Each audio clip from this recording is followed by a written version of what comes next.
ভিডিওটিতে ক্লিক করার জন্য আপনাদেরকে জানাই অসংখ্য ধন্যবাদ। আপনারা দেখছেন আপনাদের প্রিয় ইউটিউব চ্যানেল এমপ্লয়ার সাপোর্টার। তো ফ্রেন্ডস, সবাই কেমন আছেন? নিশ্চয়ই খুব ভালো আছেন। পুজোর আগেই সরকারি কর্মচারীদের জন্য সুখবর মিলবে 18 মাসের বকেয়া ডিএ।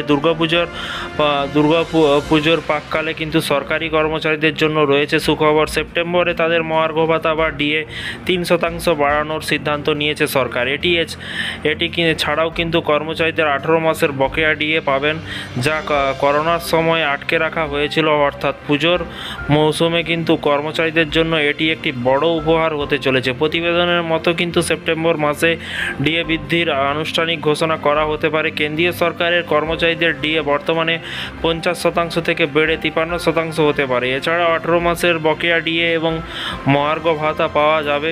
সংসদে বর্ষা অধিবেশনে সাম্প্রতিক ডিএ বকেয়া নিয়ে কিন্তু সরকারের অবস্থান জানতে চাওয়া হয়েছিল। অর্থ প্রতিমন্ত্রী পঙ্কজ চৌধুরী জানিয়েছেন, করোনাকালে সময় আটকে থাকা 18 মাসের মহার্ঘ ভাতা শীঘ্রই মিটিয়ে দেওয়া হবে। সরকার আশা করছে 2024 সালে জুলাই থেকেই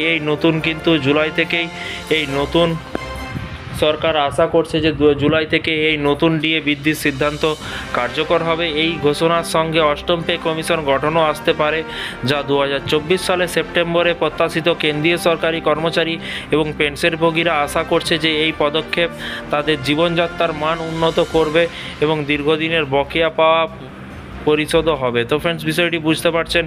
এই ছিল আজকে একটি ছোট্ট আপডেট। এই ধরনের প্রতিদিন সরকারি কর্মচারীদের লেটেস্ট আপডেট পেতে চ্যানেলটিকে সাবস্ক্রাইব করে রাখুন। রাজ্য হোক বা কেন্দ্র হোক, বিভিন্ন রকমের রাজ্য সরকারি কর্মচারীদের ডিএ, বেতন বৃদ্ধি যোজনা, প্রকল্প ছুটি, বিভিন্ন রকম আপডেট, সরকারি যোজনা, বিভিন্ন রকমের আপডেট পেতে চ্যানেলটিকে ফলো করতে ভুলবেন না। ভালো থাকবেন, সুস্থ থাকবেন এবং নিজের খেয়াল রাখবেন।